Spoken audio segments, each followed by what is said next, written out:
All of his co-workers were gone. What could it mean? Stanley decided to go to the meeting room. Perhaps he had simply missed a memo.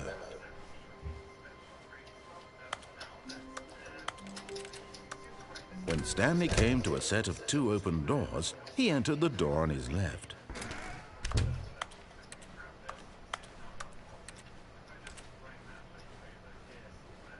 Yet there was not a single person here either.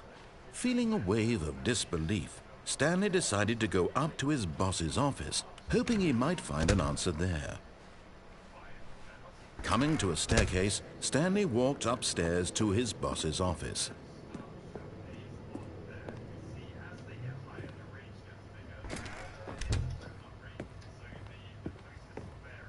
Stepping into his manager's office, Stanley was once again stunned to discover not an indication of any human life. Shocked, unraveled, Stanley wondered in disbelief who orchestrated this, what dark secret was being held from him.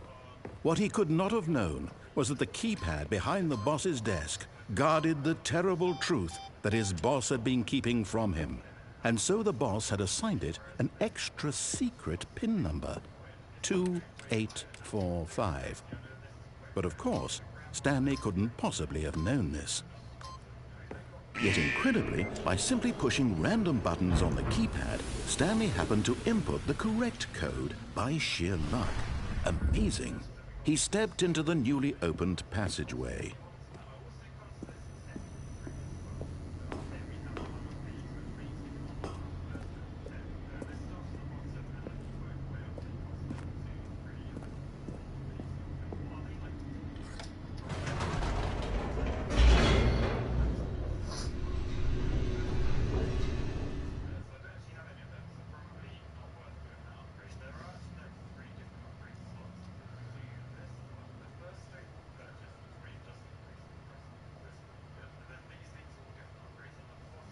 Descending deeper into the building, Stanley realized he felt a bit peculiar. It was a stirring of emotion in his chest, as though he felt more free to think for himself, to question the nature of his job. Why did he feel this now, when for years it had never occurred to him? This question would not go unanswered for long.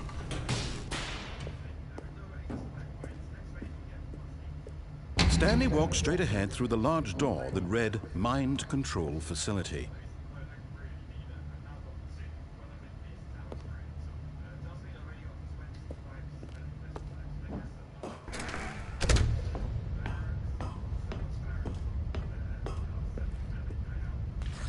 The lights rose on an enormous room packed with television screens. What horrible secret did this place hold? Stanley thought to himself. Did he have the strength to find out?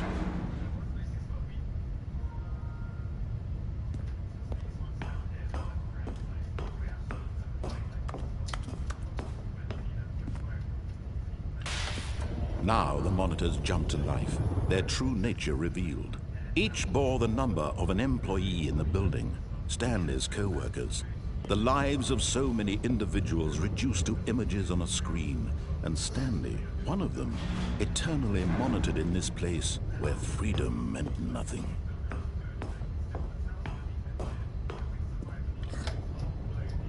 This mind control facility, it was too horrible to believe. It couldn't be true. Had Stanley really been under someone's control all this time? Was this the only reason he was happy with his boring job? That his emotions had been manipulated to accept it blindly? No, he refused to believe it. He couldn't accept it. His own life in someone else's control? Never! It was unthinkable, wasn't it? Was it even possible? Had he truly spent his entire life utterly blind to the world? But here was the proof, the heart of the operation. Controls labeled with emotions, happy or sad or content, walking, eating, working, all of it monitored and commanded from this very place.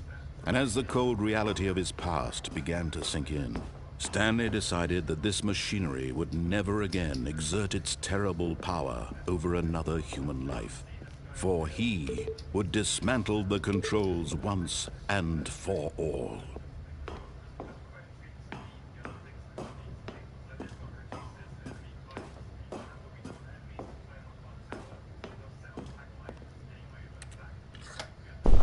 Oh, Stanley, you didn't just activate the controls, did you? After they kept you enslaved all these years, you go and you try to take control of the machine for yourself. Is that what you wanted? Control? Oh, Stanley, I applaud your effort, I really do. But you need to understand, there's only so much that machine can do. You were supposed to let it go, turn the controls off, and leave. If you want to throw my story off track, you're going to have to do much better than that.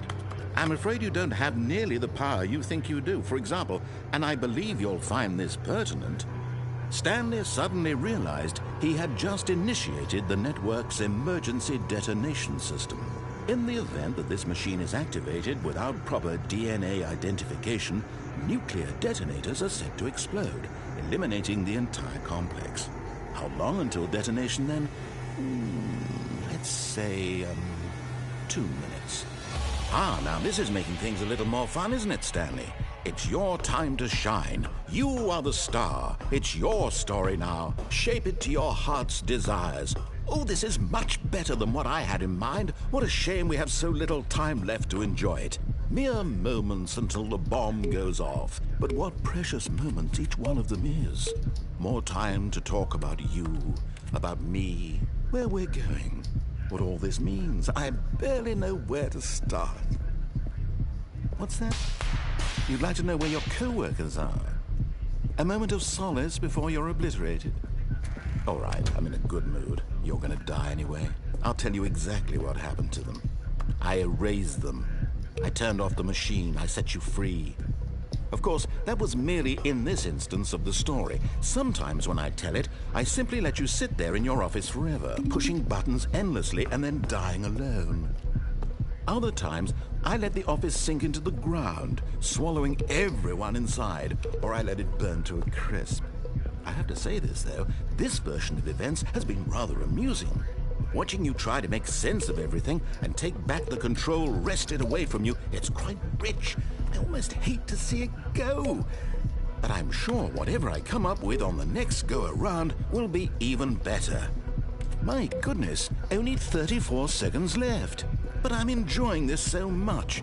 You know what? To hell with it. I'm going to put some extra time on the clock, why not? These are precious additional seconds, Stanley. Time doesn't grow on trees. Oh dear me, what's the matter, Stanley? Is it that you have no idea where you're going or what you're supposed to be doing right now? Or did you just assume when you saw that timer that something in this room was capable of turning it off? I mean, look at you. Running from button to button, screen to screen, clicking on every little thing in this room. These numbered buttons, no, these colored ones. Or maybe this big red button, or this door. Everything, anything, something here will save me. Why would you think that, Stanley? That this video game can be beaten? Won? Solved? Do you have any idea what your purpose in this place is? Stanley, you're in for quite a disappointment. But here's a spoiler for you. That timer isn't a catalyst to keep the action moving along. It's just seconds ticking away to your death. You're only still playing instead of watching a cutscene because I want to watch you for every moment that you're powerless. To see you made humble. This is not a challenge. It's a tragedy. You wanted to control this world, that's fine. But I'm going to destroy it first, so you can't. Take a look at the clock, Stanley. That's 30 seconds you have left to struggle. 30 seconds until a big boom and then nothing. No ending here, just you being blown to pieces. Will you cling desperately to your frail life, or will you let it go peacefully? Another choice. Make it count. Or don't. It's all the same to me, all a part of the joke. And believe me, I will be laughing at every second of your inevitable life from the moment we fade in until the moment I say, happily ever after.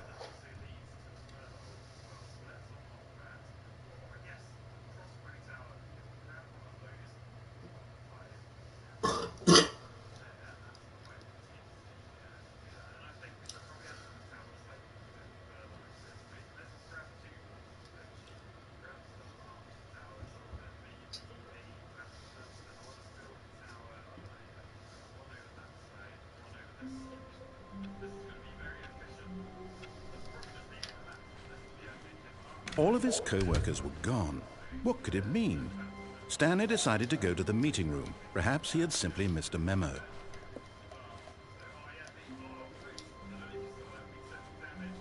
When Stanley came to a set of 2 open doors, this was not the correct way to the meeting room, and Stanley knew it perfectly well.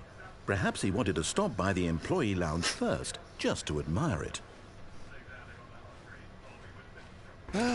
Yes, truly a room worth admiring. But eager to get back to business, Stanley took the first open door on his left. Stanley was so bad at following directions, it's incredible he wasn't fired years ago.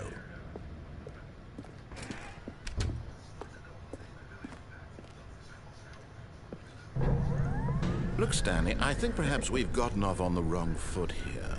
I'm not your enemy, really, I'm not. I realize that investing your trust in someone else can be difficult, but the fact is that the story has been about nothing but you all this time. There's someone you've been neglecting, Stanley. Someone you've forgotten about. Please, stop trying. What? Really? I was in the middle of something. Do you have zero consideration for others? Are you that convinced that I want something bad to happen to you? Why, I don't know how to convince you of this, but I really do want to help you, to show you something beautiful. Look, let me prove it. Let me prove that I'm on your side. Give me a chance. Now listen carefully, this is important. Stanley walked through the red door.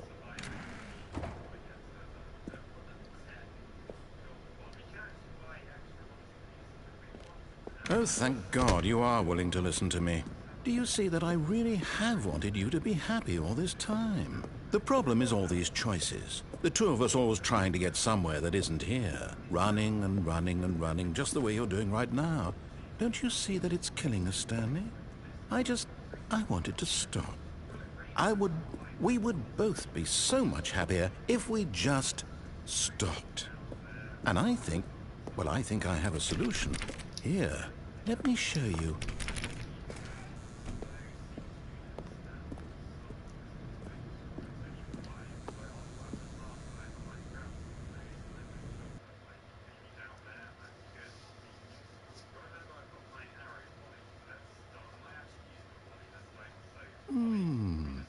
What do we want? What are we looking for? Here. Yes. Oh, it's beautiful, isn't it? If we just stay right here, right in this moment with this place, Stanley, I think I feel happy. I actually feel happy.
No, wait. Where are you going? Right. Where were we?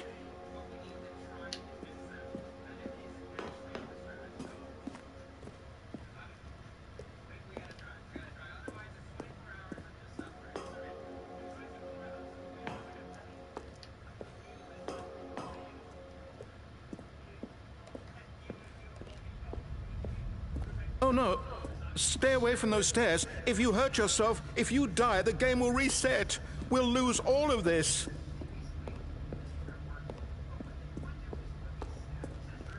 Please, no, Stanley, let me stay here. Don't take this from me. Please, Stanley, think about what you're doing. No! Oh, thank God. No. No, no, what are you doing, Stanley? Please, I'm asking you not to take this away from me. I can't go back to what I was before. If you die, we'll both go back. Why are you doing this? Stanley, let's go back to the other room. Can you do that for me? Yes, perhaps you can. Perhaps you finally see what I'm talking about. I know you'll see that we can't be happy if we leave this place. You can see that, can't you?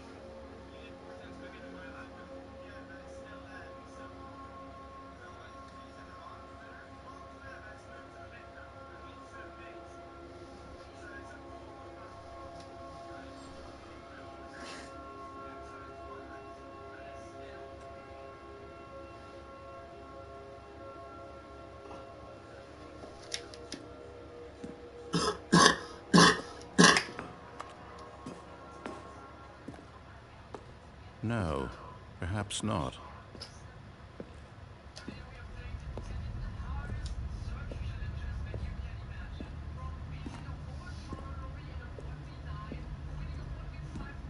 My God, is this really how much you dislike my game? That you'll throw yourself from this platform over and over to be rid of it? You were literally willing to kill yourself to keep me from being happy. Am I reading the situation correctly? Or maybe you're just getting a kick out of it. I don't know anymore.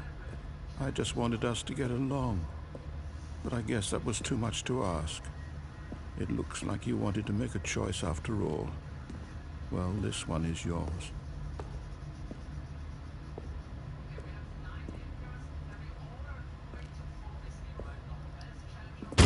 Is it over?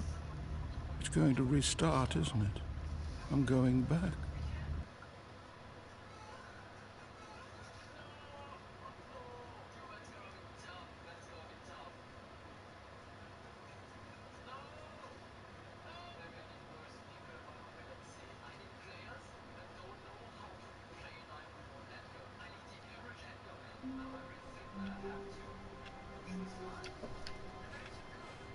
All of his co-workers were gone. What could it mean? Stanley decided to go to the meeting room. Perhaps he had simply missed a memo.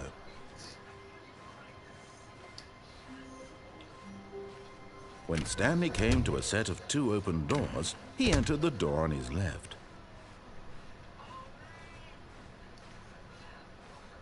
Yet there was not a single person here either. Feeling a wave of disbelief, Stanley decided to go up to his boss's office.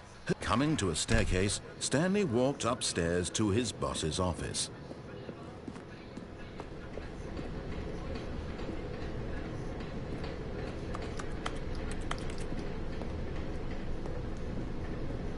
But Stanley just couldn't do it. He considered the possibility of facing his boss. Admitting he had left his post during work hours, he might be fired for that. And in such a competitive economy, why had he taken that risk? All because he believed everyone had vanished? His boss would think he was crazy. And then something occurred to Stanley. Maybe, he thought to himself, maybe I am crazy. All of my co-workers blinking mysteriously out of existence in a single moment for no reason at all? None of it made any logical sense. And as Stanley pondered this, he began to make other strange observations. For example, why couldn't he see his feet when he looked down? Why did doors close automatically behind him wherever he went?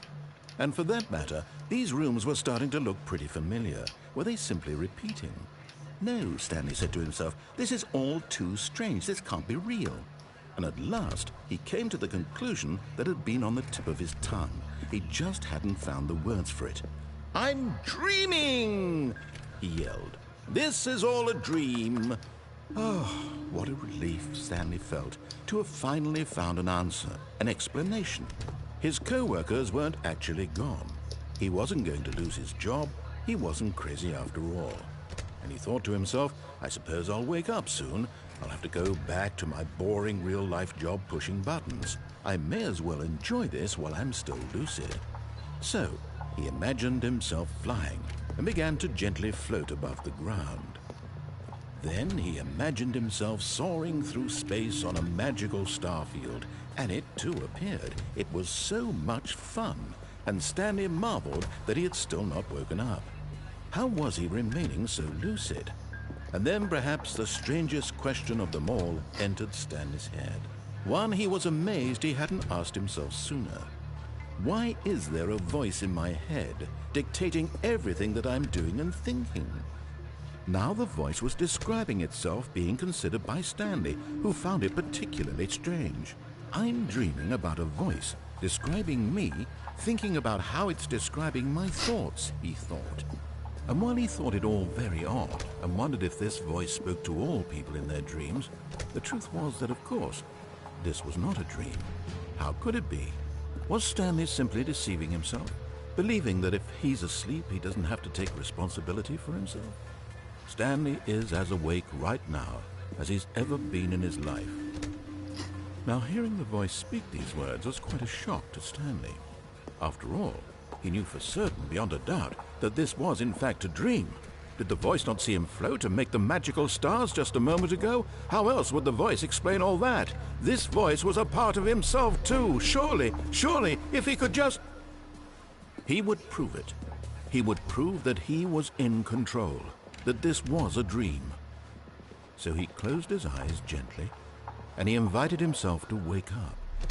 He felt the cool weight of the blanket on his skin, the press of the mattress on his back, the fresh air of a world outside this one. Let me wake up, he thought to himself. I'm through with this dream. I wish it to be over. Let me go back to my job. Let me continue pushing the buttons. Please, it's all I want. I want my apartment, and my wife, and my job. All I want is my life exactly the way it's always been. My life is normal. I am normal. Everything will be fine.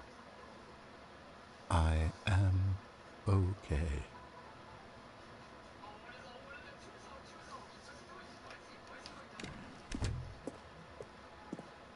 Stanley began screaming. Please, someone, wake me up. My name is Stanley. I have a boss. I have an office. I am real. Please, just someone tell me I am real. I must be real. I must be. Can anyone hear my voice? Who am I? Who am I? And everything went black.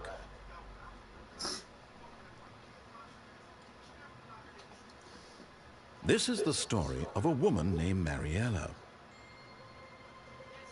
Mariella woke up on a day like any other. She arose, got dressed, gathered her belongings, and walked to her place of work. But on this particular day, her walk was interrupted by the body of a man who had stumbled through town talking and screaming to himself, and then collapsed dead on the sidewalk. And although she would soon turn to go call for an ambulance, for just a few brief moments, she considered the strange man. He was obviously crazy. This much she knew. Everyone knows what crazy people look like. And in that moment, she thought to herself how lucky she was to be normal. I am sane. I am in control of my mind. I know what is real and what isn't. It was comforting to think this, and in a certain way, seeing this man made her feel better. But then she remembered the meeting she had scheduled for that day, the very important people whose impressions of her would affect her career, and by extension, the rest of her life. She had no time for this, so it was only a moment that she stood there, staring down at the body. And then she turned and ran.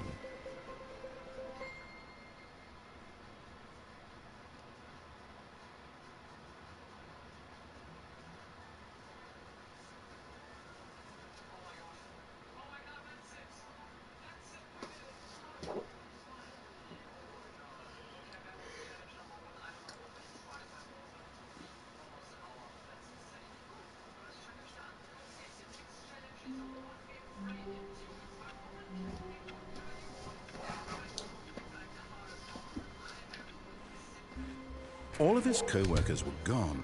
What could it mean? Stanley decided to go to the meeting room. Perhaps he had simply missed a memo.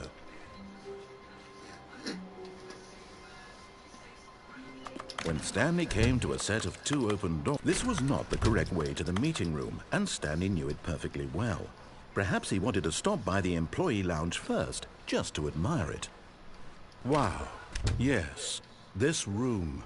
But eager to get back to business, Stanley took the first open door on his left. Stanley was so bad at following directions, it's incredible he wasn't fired years ago. But in his eagerness to prove that he is in control of the story and no one gets to tell him what to do, Stanley leapt from the platform and plunged to his death. Good job, Stanley. Everyone thinks you are very powerful.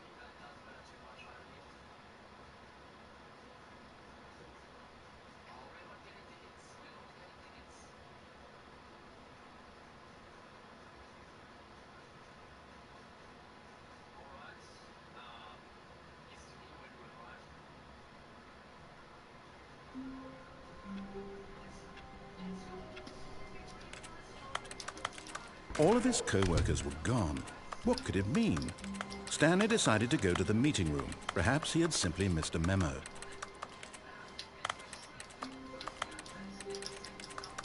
When Stanley came to a set of 2 open doors, this was not the correct way to the meeting room, and Stanley knew it perfectly well. Perhaps he wanted to stop by the employee lounge first, just to admire it. The lounge was sublime, a work of art. But eager to get back to business, Stanley took the first open door on his left. And so he detoured through the maintenance section, walked straight ahead to the opposite door, and got back on track.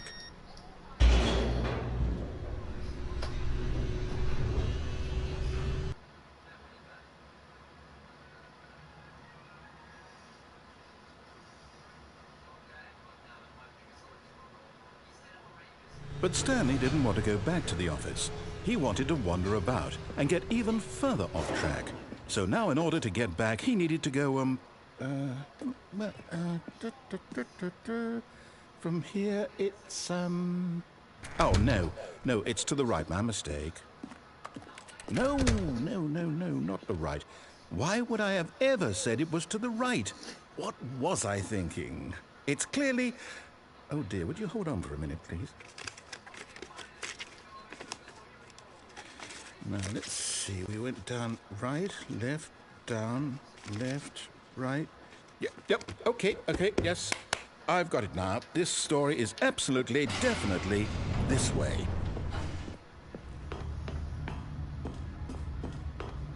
No. This isn't right at all. You're not supposed to be here yet. This is all a spoiler. Quick, Stanley, close your eyes. Okay. We just have to get back to, oh...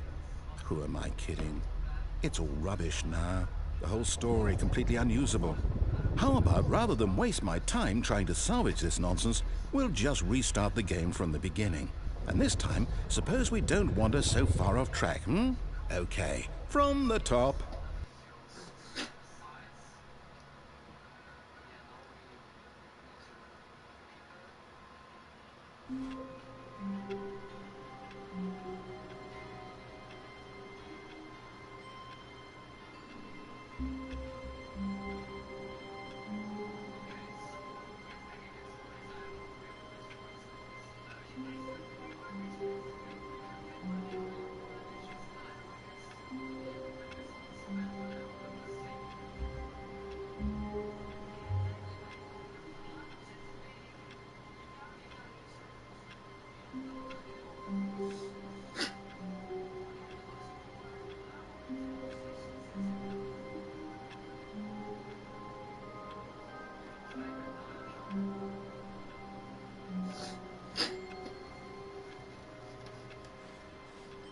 All of his co-workers were gone. What could it mean? Stanley decided to go to the meeting room. Perhaps he had simply missed a memo.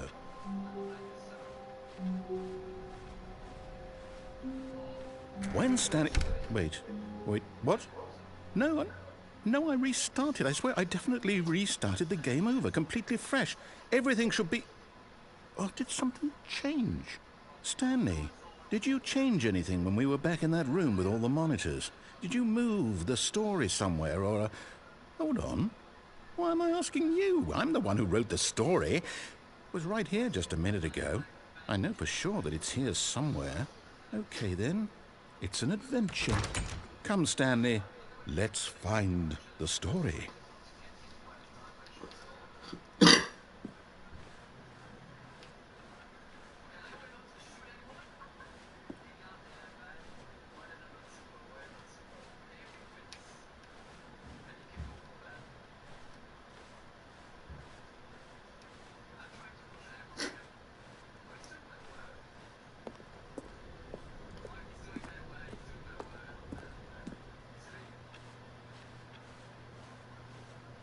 I'll say it. This is the worst adventure I've ever been on. I can promise you there definitely was a story here before. Do we need to restart the game again? Well, I find it unlikely that we'll ever progress by starting over and over again, but it's got to be better than this. Okay, let's give it a shot. Why not?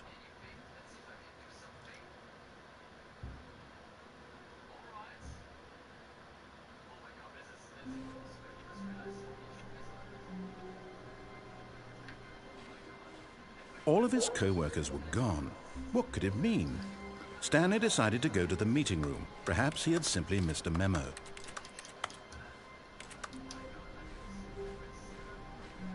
Okay, yep, it's worse. I might be remembering this wrong. It's possible the story is back where we just came from. Why don't we go back the other direction and see if we missed anything?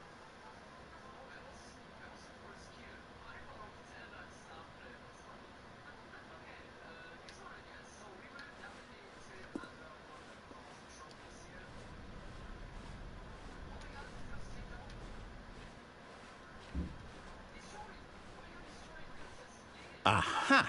I knew we'd missed something. The story. Here it comes. No, wait, never mind. Not the story. Okay, let's head back the other way and retrace our steps. Now this... Well, I'll be honest, I don't recognize this place at all. Is this the story? I don't think so. I can't quite recall, but I believe my story took place in an office building. Is that correct? Do you remember, Stanley? Well, do you know what? Since I've completely forgotten what we were supposed to be doing, how about this? You win! Congratulations! I know you put in a lot of hard work, and it really paid off, so good job. Oh, no, I don't feel right about this at all. We both know you didn't put in any actual work for that win. Some people win fair and square, and this was not one of those situations. Okay? I'm getting weirded out by whatever this place is. I don't care what might happen this time. I have to restart.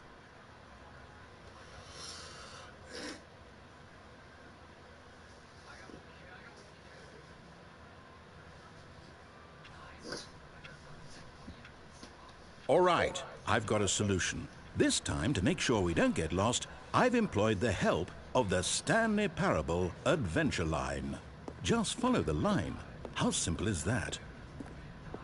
You see, the line knows where the story is. It's over in this direction. Onward, Stanley, to destiny. Though, here's a thought. Wouldn't wherever we end up be our destination, even if there's no story there? Or to put it another way, is the story of no destination still a story? Simply by the act of moving forward, are we implying a journey such that a destination is inevitably conjured into being via the very manifestation of the nature of life itself? Whoa. Hang on. That got a bit weird back there. Well, I'd like to apologize. Not sure where I was going with all that. You know what? I think what we need right now is a bit of music to lighten the mood.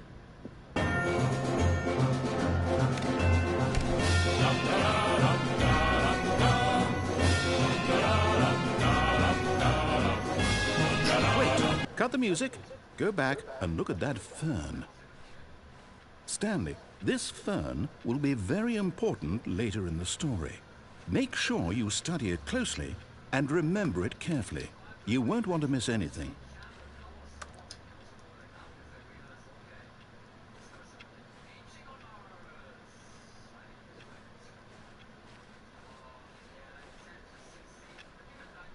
Wait, what?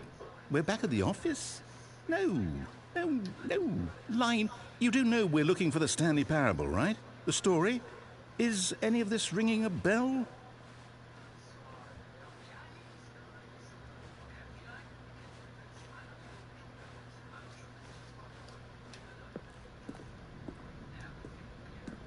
Oh, no, not again. Line, how could you have done this to us? And after we trusted you, after everything we've been through, you... Oh, I can't take this anymore. To hell with it. Restart.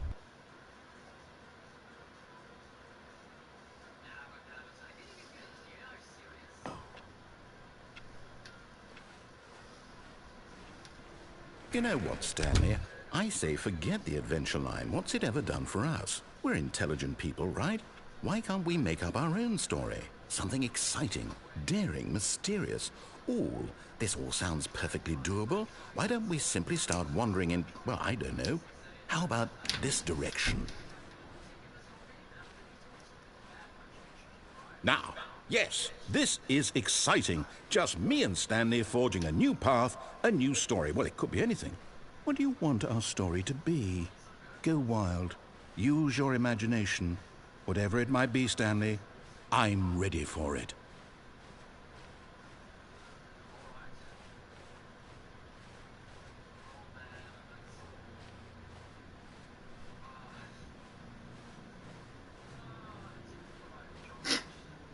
Oh, no, not you again. Stanley, I'd also like to veto the line from having any role in our awesome new story. No lines or monitor rooms. Just don't acknowledge it, and we should be fine.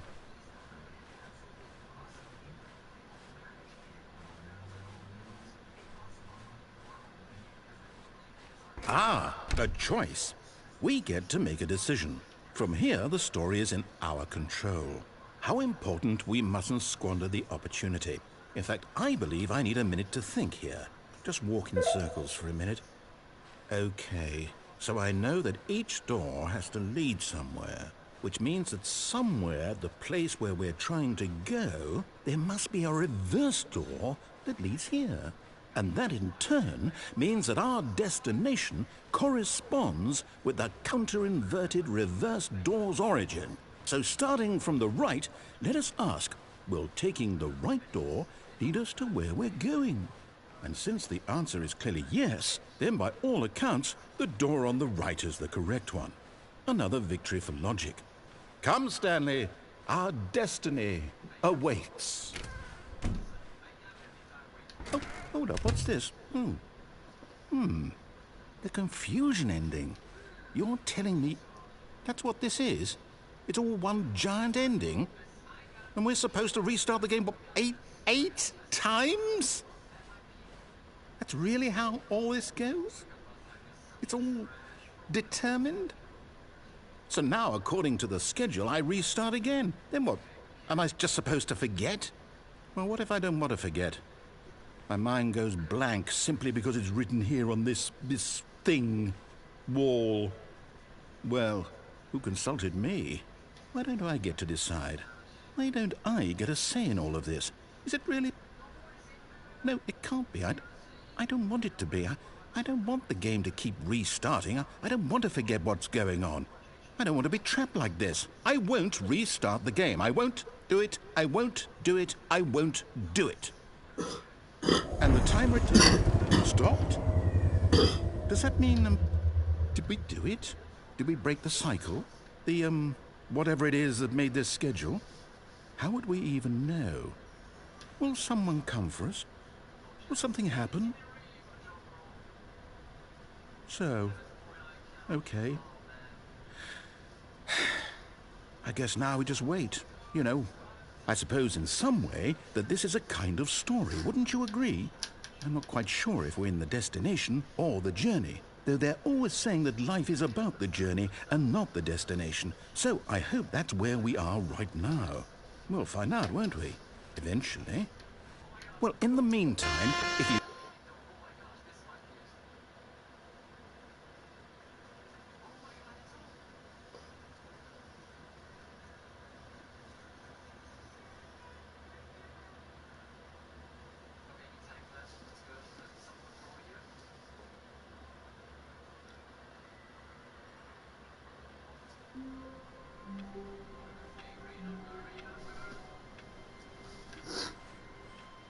All of his co-workers were gone. What could it mean? Stanley decided to go to the meeting room. Perhaps he had simply missed a memo.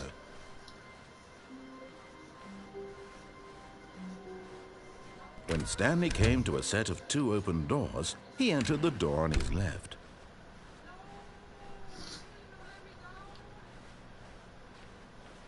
Yet there was not a single person here either. Feeling a wave of disbelief, Stanley decided to go up to his boss's office. Coming to a staircase, Stanley walked upstairs to his boss's office.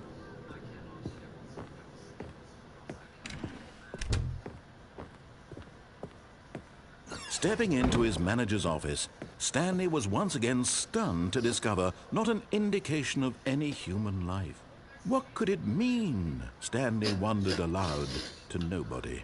He began wildly tearing through papers on the boss's desk, pulling books off the shelf, looking behind paintings, desperate for clues to his situation.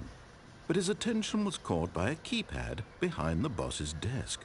What could its purpose be? In fact, this keypad guarded the terrible secret that lay buried below his feet. And so the boss had assigned it an extra secret PIN number, 2845. But of course, Stanley couldn't possibly have known this.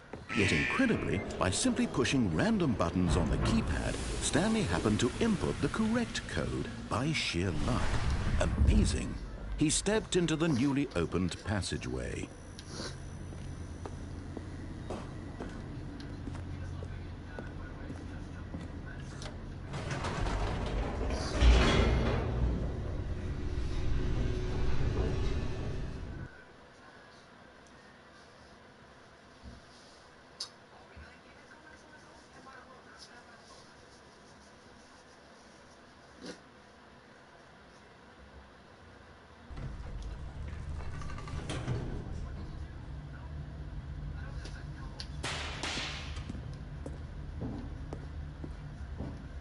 Stanley walked straight ahead through the large door that read Mind Control Facility.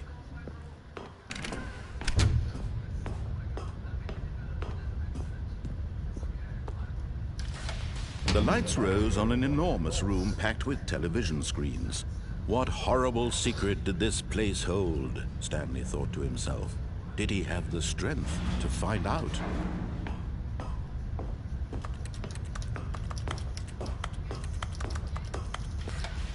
Now the monitors jumped to life, their true nature revealed. Each bore the number of an employee in the building, Stanley's co-workers.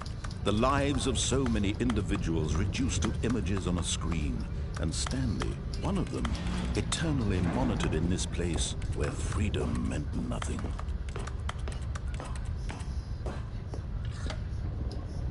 This mind control facility, it was too horrible to believe. It couldn't be true. Had Stanley really been under someone's control all this time? Was this the only reason he was happy with his boring job? That his emotions had been manipulated to accept it blindly? No, he refused to believe it. He couldn't accept it. His own life in someone else's control? Never! It was unthinkable. Wasn't it? Was it even possible? Had he truly spent his entire life utterly blind to the world? But here was the proof, the heart of the operation. Controls labeled with emotions, happy or sad or content. Walking, eating, working, all of it monitored and commanded from this very place. And as the cold reality of his past began to sink in, Stanley decided that this machinery would never...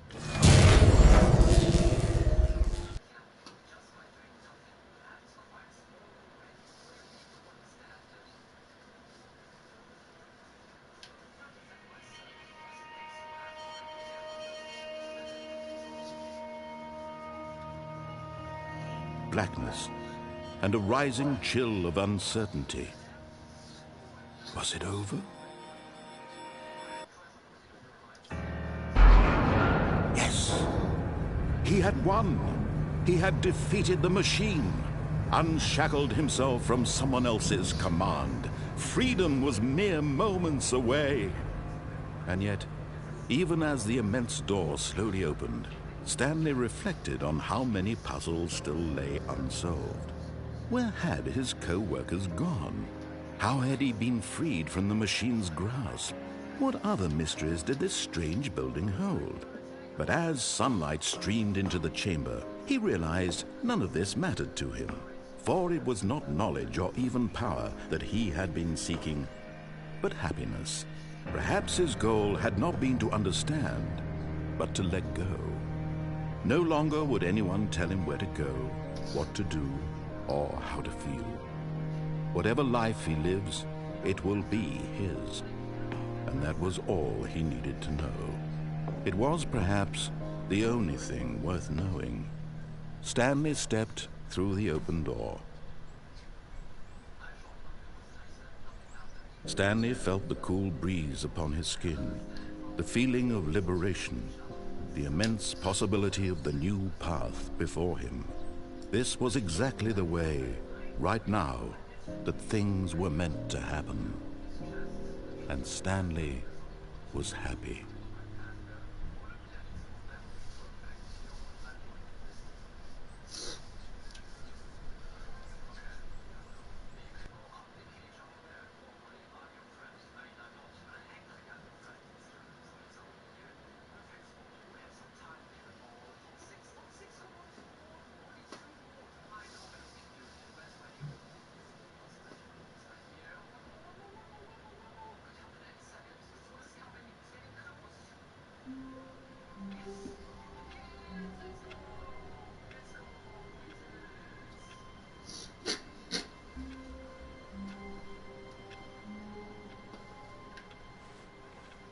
All of his co-workers were gone. What could it mean? Stanley decided to go to the meeting room. Perhaps he had simply missed a memo. Oh, new content? What does that mean, new content?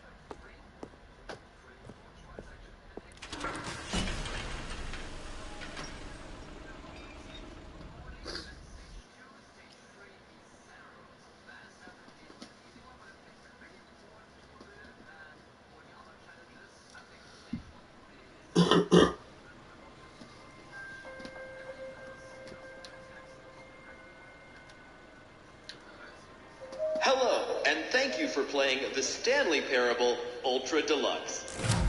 As you may know, The Stanley Parable was a video game released in 2013 on home computers. After receiving critical and commercial success, it was expanded upon in 2022 with The Stanley Parable Ultra Deluxe, a reimagining of the game for consoles and home computers. The Stanley Parable Ultra Deluxe features exciting new content that broadens and expands the world of the Stanley Parable, delighting audiences the world over. Please, step inside and see what thrilling new adventures await in The Stanley Parable Ultra Deluxe. Oh, well, this sounds delightful. I'm very excited to see the thrilling new Ultra Deluxe content. Okay, so far it's an elevator. Nothing special yet, but I'm sure it's just the beginning of a mesmerizing adventure.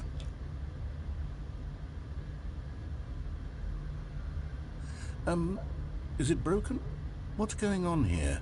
Should we be moving somewhere or... Oh, there we go. All right, finally, at long last, it's on to the new content. I've never been more ready. Let's do it.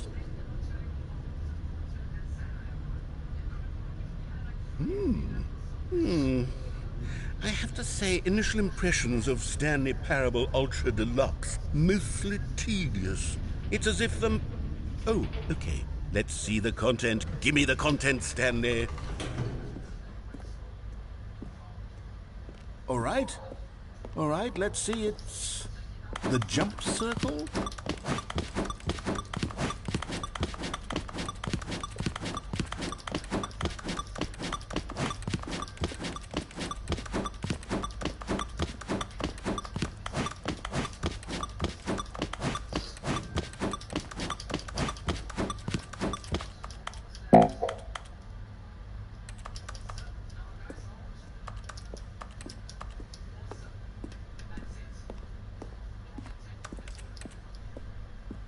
Is that it? Surely that's not all the new content. There has to be something else, right? Goodness.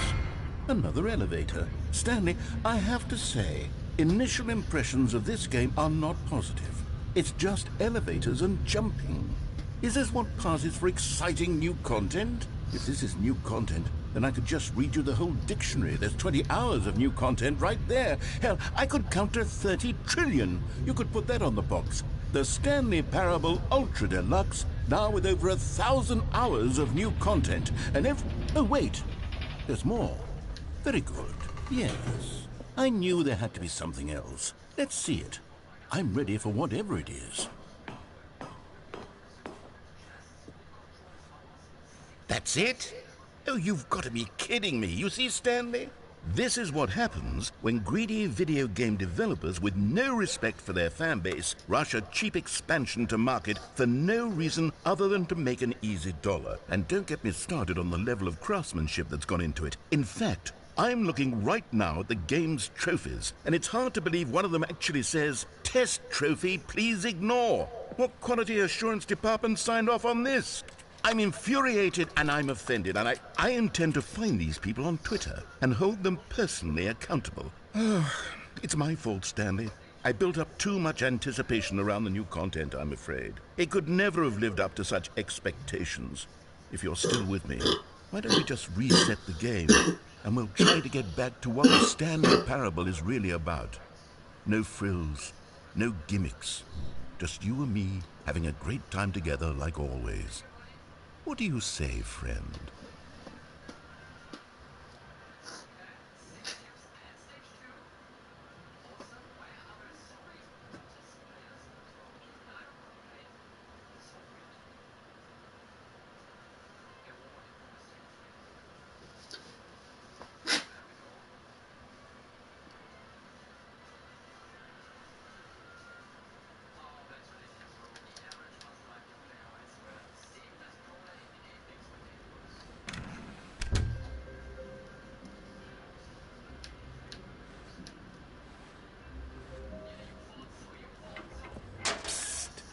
Stanley, come over here. In the vent.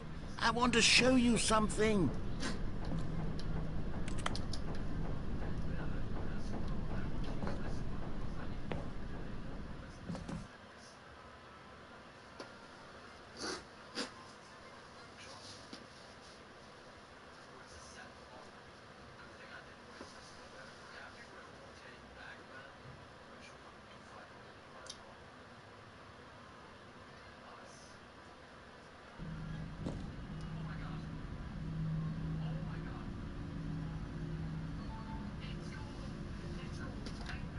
Okay, you remember how cheap and unsatisfying the new Ultra Deluxe content turned out to be? Well, it got me thinking about the past, and how much better the Stanley Parable used to be. So I made something special and tucked it away here where the game's developers won't find it. Just our little secret. Take a look. I call it the Memory Zone. It's where I've been storing all my favorite memories so I can relive the peak experiences of my life whenever I want. Experiences like the launch of the Stanley Parable on PC.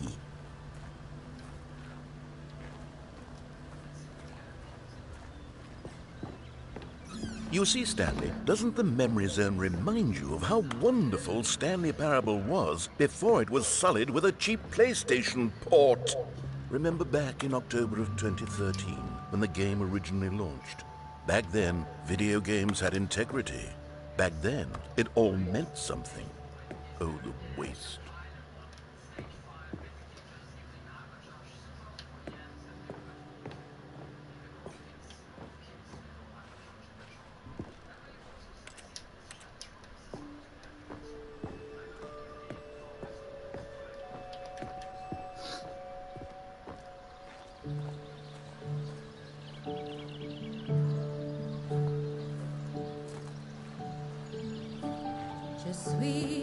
And over here is where I keep reviews of the Stanley Parable. Like this stunning triumph of games journalism, 10 out of 10 from Destructoid.com. James Stephanie Sterling writes, and I quote, Where so many games that aspire to be more than games end up less than any form of art, Stanley Parable strives and then succeeds to be every game ever created. Did you hear that, Stanley?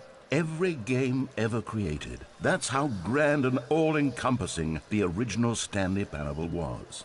It was literally every game ever created. It was Skyrim, it was Persona 3, it was all of them, and now it's nothing. It's no games at all. It isn't even the Stanley Parable anymore. It's just a husk now. A lifeless husk with an hour of new elevator content.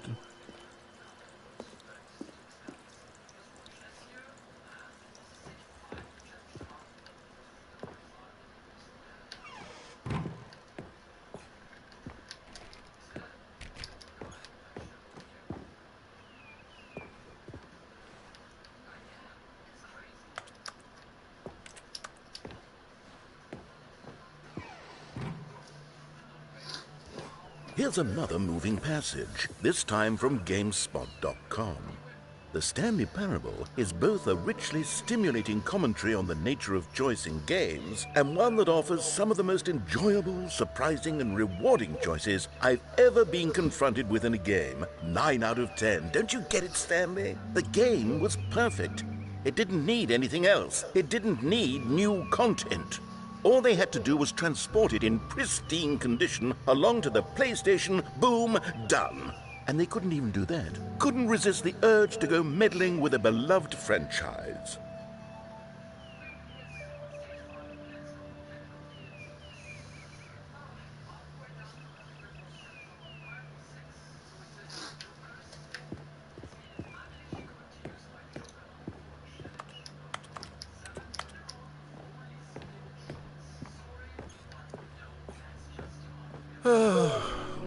These were simpler times, Stanley.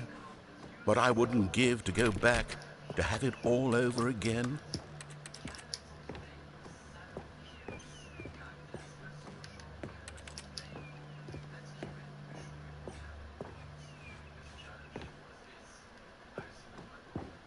Wait, hang on.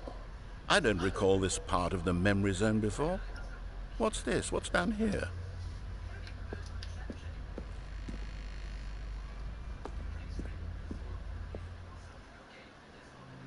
Oh no, oh God, no, Stanley. It's a collection of reviews from Pressurized Gas, the extremely popular online storefront for computer games.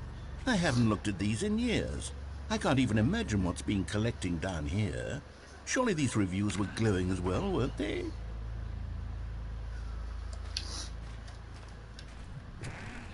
Honestly, I could not be bothered to play this game to full completion. The narrator is obnoxious and unfunny, with his humor and dialogue proving to be more irritating than entertaining. Unfunny! I'm not trying to be funny. I'm trying to make a serious work of art. I suppose I could write up a handful of gags to insert into the Stanley Parable, but the game is already such a densely layered web of profound philosophical insights that I can't even imagine where I'd have the room to stick them.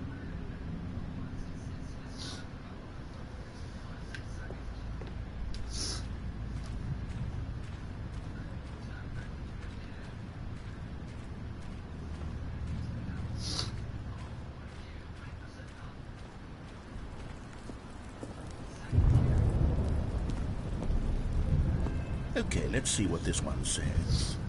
While the idea for the game is good, for someone who prefers non-linear games, this preachiness gets annoying fast. Preachy? Stanley, I'm not preachy, am I? You can tell me if I'm preachy. Honestly, you can. Oh, goodness. This is actually quite shocking for me. Well, to be honest, I had always thought of the game's dialogue as being rather terse to begin with. You can't know how much fluff I cut from the game to get it to feel as light and airy as it... Well, I always thought it did, but maybe it wasn't. Oh dear, what an awful memory to have to hold on to. These black marks on my otherwise unimpeachable track record. I feel like a failure, like I let these people down. Perhaps the Stanley Parable isn't quite as sterling as I always remembered.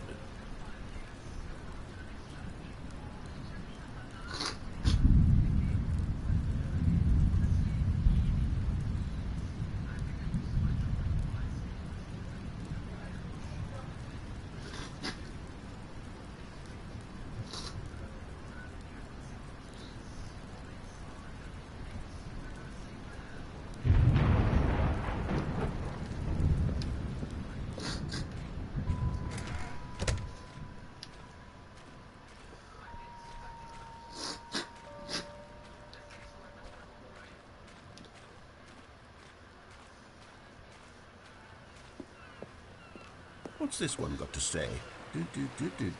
You constantly have to stop doing anything so the narrator can catch up with his long-winded explanations of what's happening.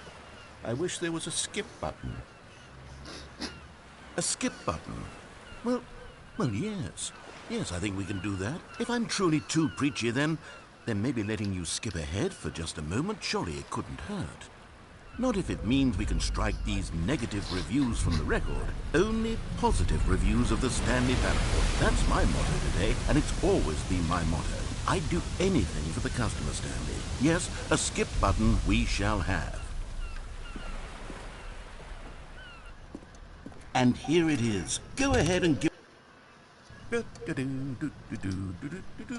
Oh, you're back, you see. You were only frozen in time for a few minutes, but it was plenty of time for me to deliver a long, rambling monologue full of unnecessary verbal flourishes.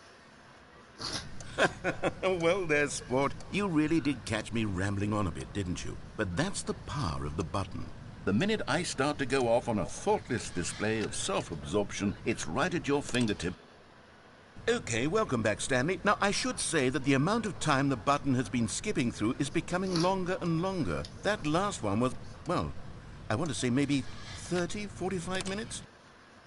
Stanley, please don't push the button again. It's been 12 hours. You've just been frozen there. I don't know why the skips are getting longer, but they're really... Oh, Stanley, you're back. You're back.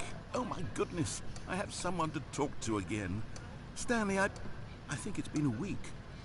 Or 2 weeks.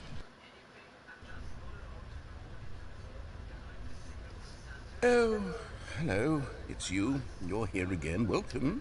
I have had time to think about you and about us and about everything we've been...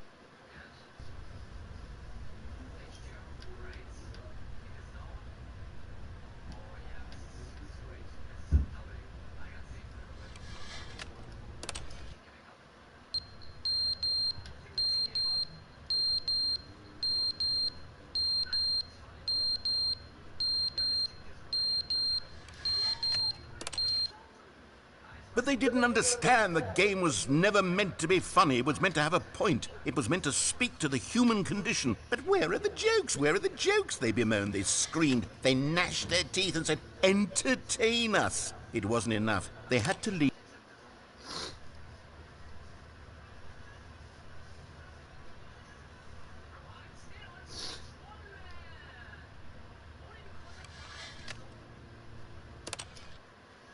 The end is never the end, is never the end, is never the end, is never the end, is never the end, is never the end, is never the end, is never the end, is never the end, is...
왜 했어?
Wait, Stanley thought to himself.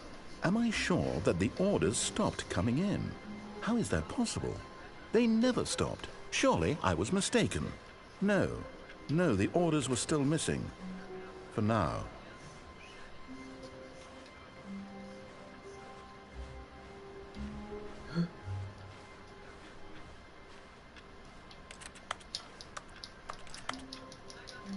Hoe gaat het dicht?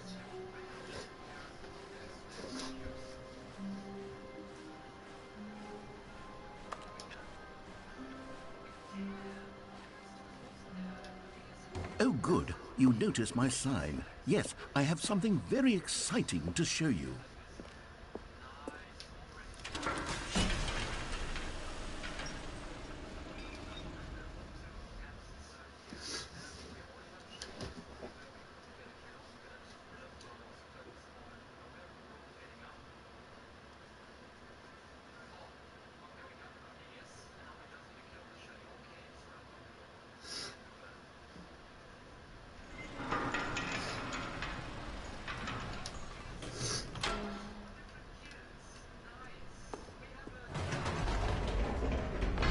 You see, Stanley, I've been reflecting on the Stanley Parable and about how roundly disappointing this ultra deluxe version has turned out to be. The original Stanley Parable was a landmark, and any new content for it should live up to that legacy. So forget this ultra deluxe nonsense. I say we take it one step even further.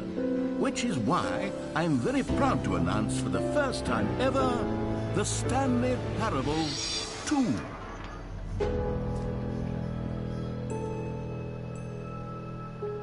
Yes, you see, isn't this far superior to a measly port with a few minor additions? Think of all the new territory we'll cover with a fully fledged sequel. An entirely new experience, built from the ground up. Why, there are so many possibilities. It could go in so many different directions. This is what fans have truly been asking for.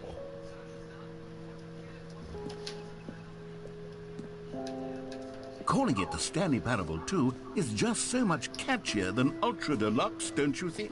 Ultra Deluxe? What does it even mean? But the Stanley Parable 2, now that's an artistic statement right there. It's future-oriented. It screams progress and innovation and long-term franchising potential.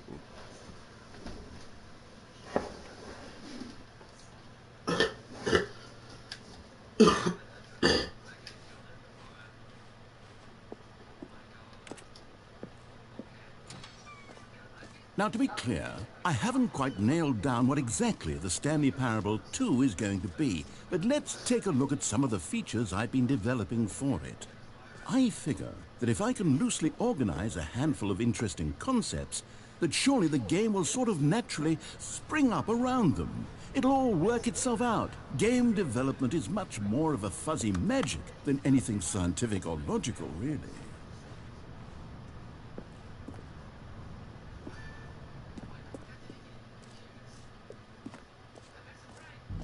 Here we are. Go on, try out some of the new features.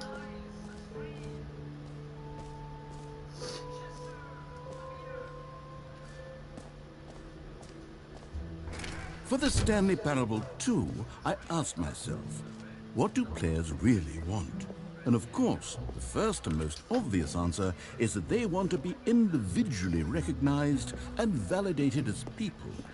So with that in mind, my first addition to the game is this button which speaks the name of the person playing. Sorry, I should have clarified. Right now, the button only says the name Jim. But of course, in the final game, this button will say your name, whatever name that is. Here, let's have you role-play as Jim to really simulate the full experience of this feature. Just play along. I promise you'll love it. Okay, here we go. Let's take a deep breath, clear your mind, forget whoever you are, and simply become a person named Jim. I want you to imagine yourself living as Jim, sleeping and waking as Jim, falling in love. Jim. Whoa, hold on. I wasn't finished setting up the backstory. If you don't properly roleplay as Jim, then you'll never understand the impact of this button. Otherwise, it's just a stupid button that says somebody else's name. Okay, we're doing it again, and this time let me finish first. Now, allow yourself to become Jim. Imagine yourself driving to work as Jim, playing frisbee on the weekends as Jim, staying up all night for a popcorn and horror movie sleepover as Jim, developing a crippling substance addiction as Jim, rediscovering... All right, fine, whatever. It's just a meaningless button that says Jim. Are you happy now? Get out of here. I'm done with this button. Why don't you go humiliate me in front of a different feature that I work very hard on?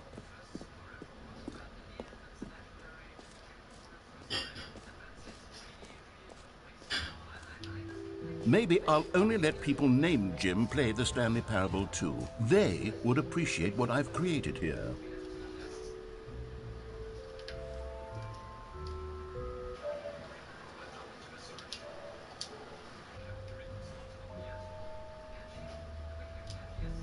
Dima? Ja. Ga je straks naar de verjaardag van oom Eer, ja? Hallo.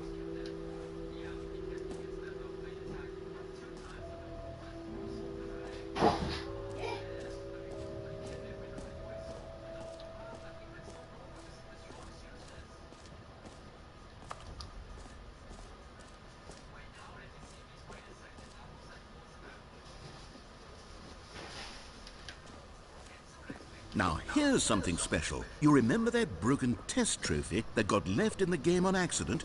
Well, I'm developing a technology to simply give you the trophy. Yes. You see, you'll come to this lever. Okay, perhaps I should have clarified. This is technology that will exist.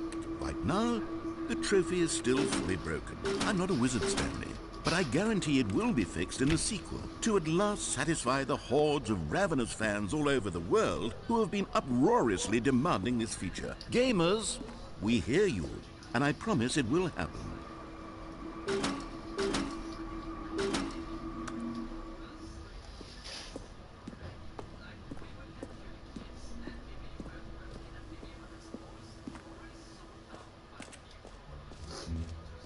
What else? What other exhibits haven't we seen yet? You know what? Let's bring the jump circle back for Stanley Parable 2 as well. It's... Oh, wait. You already spent all your jumps the first time we saw the jump circle? Oh, well.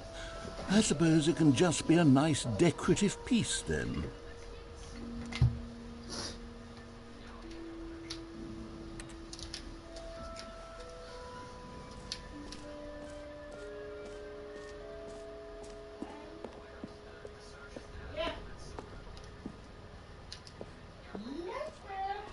Ah, collectibles. Now it's a real video game. In the Stanley Parable 2, you'll run around gathering up these miniature Stanley figurines. And what's truly innovative is that there will be no reward for collecting all of them. I don't want to stifle the intrinsic joy of watching a number go up. You simply collect all of them, and then you move the hell on with your unremarkable life.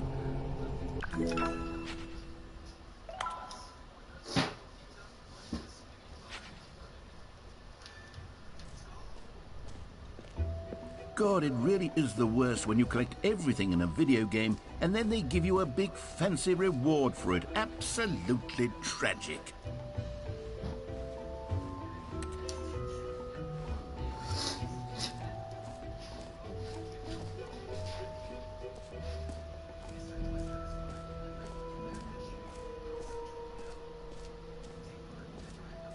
Okay, I'll be honest, I haven't yet decided on this one. I think that in the new version, the office could use a bit of decoration, like balloons. But I'm undecided on Get Well Someday and Happy 12th Birthday. Which would you go with? You know, sometimes when you solicit another person's opinion, it makes you realize that you knew which one you actually really wanted all along. Happy 12th birthday, step-niece, it is. Or actually, maybe I should have gone with... No, I've made my decision. We're moving on.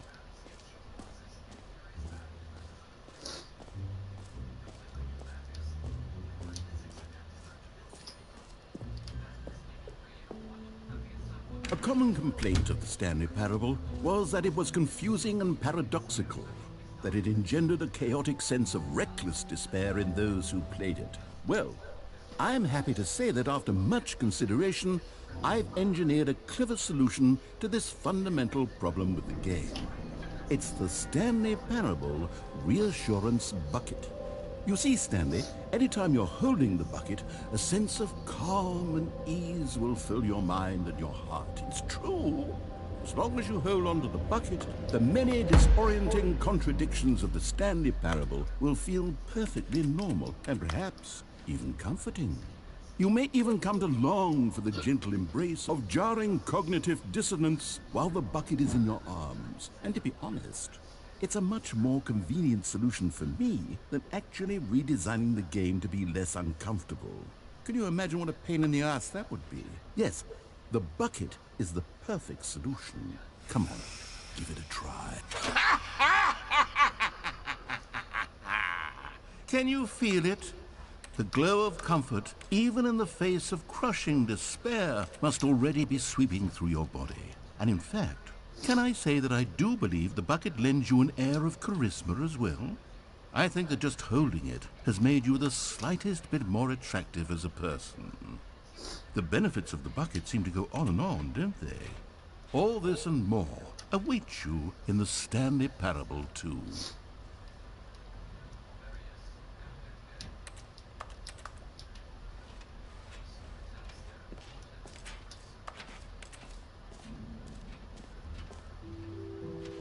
Does anyone give out awards for most enjoyable bucket in a video game? That really should be an award if it isn't already.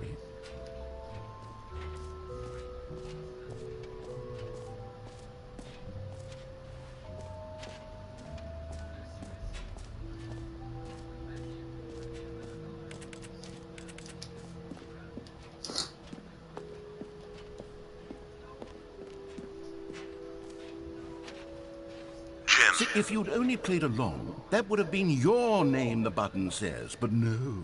Instead, I can't even think about it. I'm taking the Jim button away. Jim.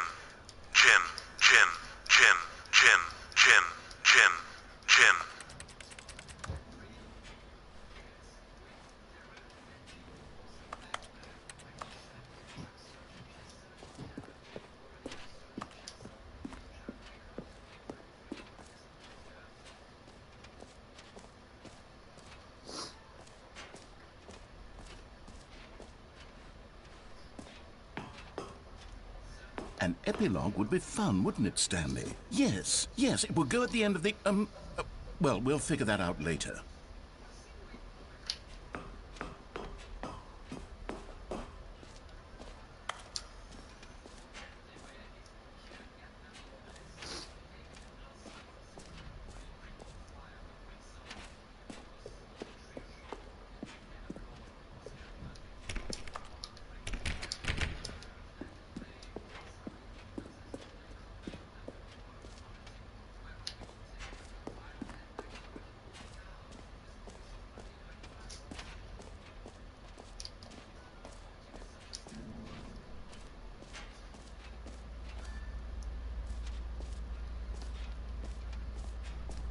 Stanley, here's an idea that I'm truly fond of. It's never been done before in a video game. This is, in fact, a hole that you can fall down forever. That's right. Infinite falling. You can fall until the end of time, if you like. A stunning leap forward for video games as a medium. You see, isn't it wonderful? One of my more ingenious concoctions, if I do say so. Now then, since you've gotten to see the infinite hole, you can press the teleport button to pop back up to the top, and we can continue onward. Now, I don't mean to be a bummer, but I do recommend you use the teleport button to go back to the top. Maybe do it on the sooner rather than later spectrum of things.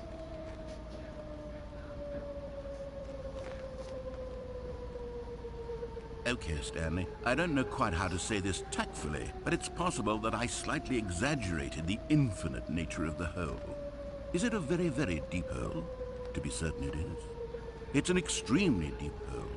I don't want anyone to say that it isn't an astonishingly deep hole. It is. Is it Infinite?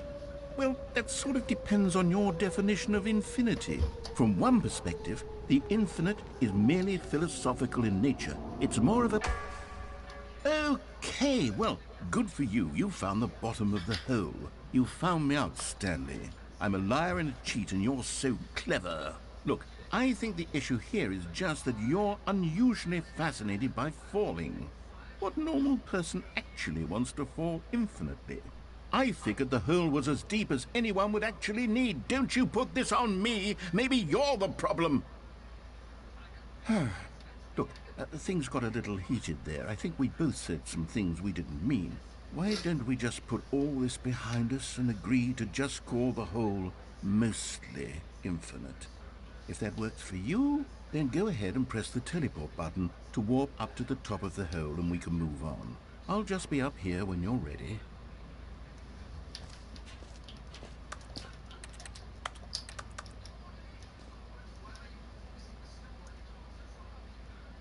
Great. Now, I'm very excited to show you even more of my ideas for the sequel.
All right. Have you seen everything you wanted to? Ready to move on now?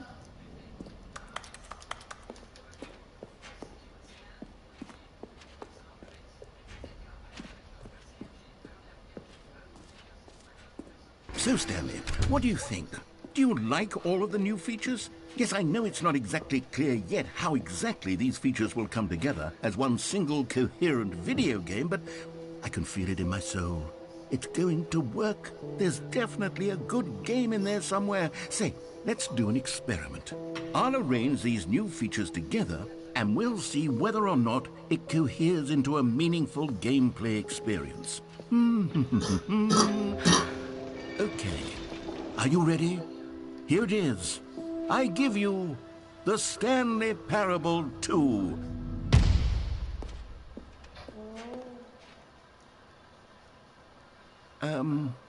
Well, I mean, there's potential here, right? It's sort of... Okay, never mind.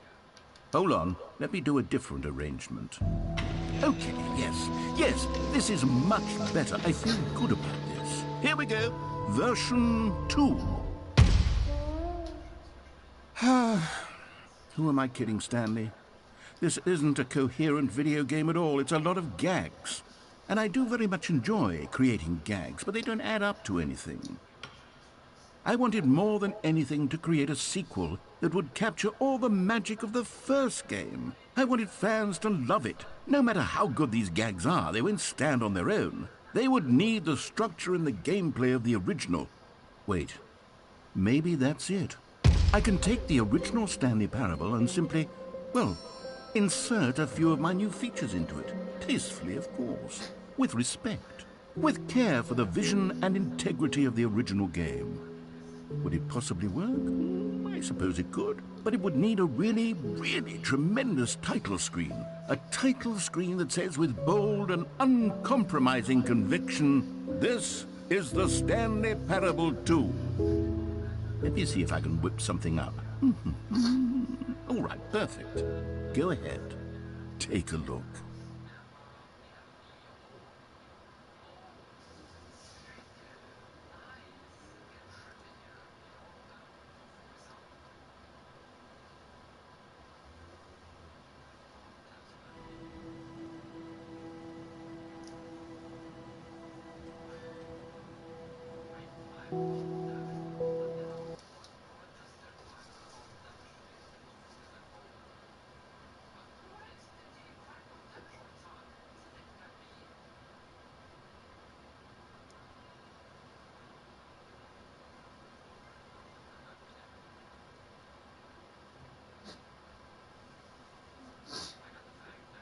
This is the story of a man named Stanley.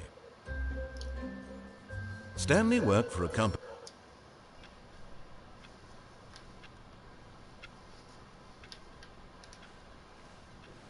All of his co-workers were gone. What could it mean? Stanley decided to go to the meeting room. Perhaps he had simply missed a memo. Stanley picked up the bucket.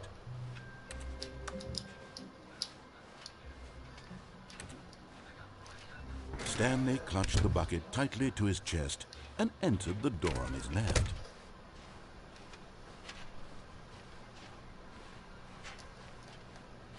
Still no one was here. Stanley needed the bucket's warmth and comfort now more than ever. Perhaps his boss's office was where he'd find. Coming to a staircase, Stanley and the bucket walked upstairs to the boss's office.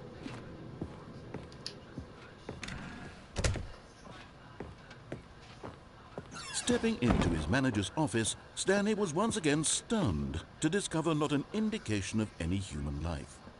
Crushed by the weight of this revelation, Stanley may have broken down into an emotional dumpster fire if not for the soothing presence of the bucket. Even now, in his darkest of hours, did the bucket's warmth and guiding light pierce the dark clouds of confusion and chaos. It would be with him always. The bucket would, and he knew it. The two of them were inseparable. At this point, Stanley was so absorbed in the tender spiritual connection he shared with the bucket that he didn't notice the keypad behind the boss's desk. Nor in his bliss of simply being near the bucket did he have any notion that the PIN number for the keypad was 2845.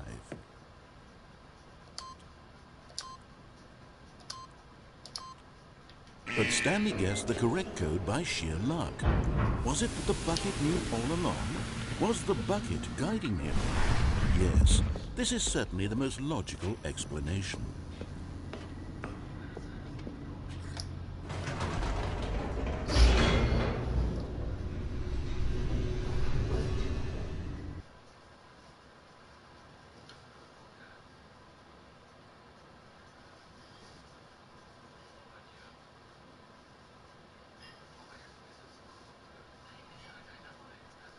The elevator raced downward, plummeting towards an unknown fate. It would be all Stanley could do to keep himself together, if not for the bucket, soothing him, comforting him, reassuring that in this darkest moment of uncertainty, he would be all right. The bucket is here for you, Stanley. Everything will be fine. Stanley and the bucket walked straight ahead through the large door that read, Mind Control Facility.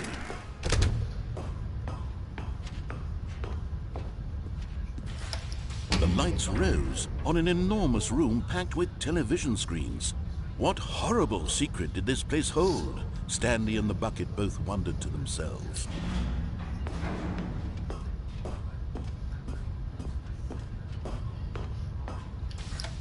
The monitors jumped to life, and Stanley nearly dropped the bucket in shock. Everyone in the office was being videotaped, monitored like guinea pigs. The bucket had never seen anything like this, and it very nearly burst into tears as Stanley cradled it gently, reassuring it that everything would be fine.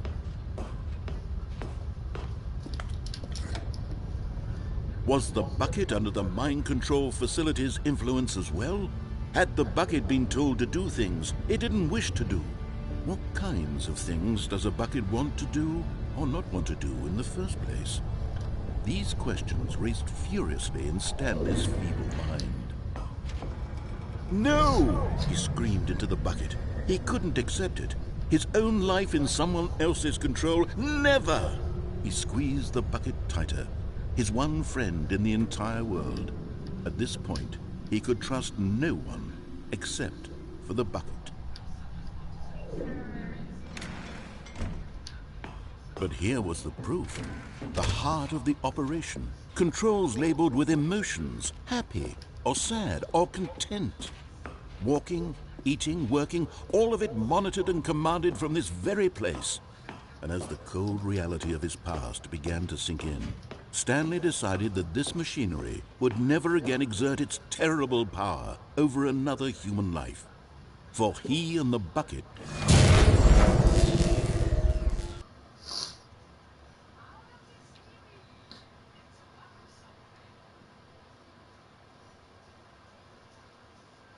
Stanley and the bucket waited in blackness. Was it over? Yes, they had done it. Stanley and the bucket had defeated their greatest and darkest enemy, freed themselves from the tyrannical grip of the evil mind control machine. Freedom was now mere moments away. Excitedly, the two of them began to discuss the kind of life they wanted to live once they stepped through this massive door. The bucket wanted to learn to roller skate. Stanley wanted to sneeze in every country on Earth. Both of them wanted to begin watching a movie, any movie, but then stop it halfway through and begin watching it in reverse from the end. True, it was a simple life they envisioned, but it was one they'd lived together, with one another to lean on, to trust, to support, and to... What? Wait. What was happening? Why had the door stopped? Was Stanley and the bucket not about to be freed? An unbearable silence filled the room, lingering in uncertainty, until finally the truth hit Stanley square in the face. This building did not want the bucket to leave. Even the facility itself recognized the incredible calming presence of the bucket, needed the soothing warmth of the bucket, would go to any lengths not to part with the bucket. No. Stanley can't leave this place, not while he has such a precious bucket in his arms, not while this building has anything to say about it. Stanley realized he would never again leave this very room, but at least he has the bucket. To be trapped eternally in darkness isn't really so bad, Stanley thought to himself. As long as I have my bucket with me, right? I'll be okay, won't I? Stanley gulped. Very soon now, he was about to find out.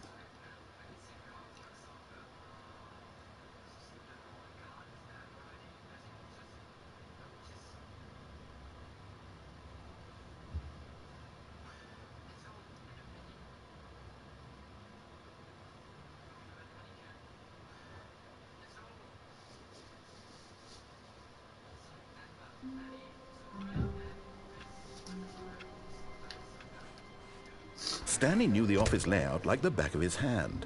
It was only a matter of time before he found the others, wherever they were. Stanley lifted the bucket into his arms, and a wave of comfort rushed over him. Stanley clutched the bucket tightly to his chest and entered the door on his left. Still no one was here. Stanley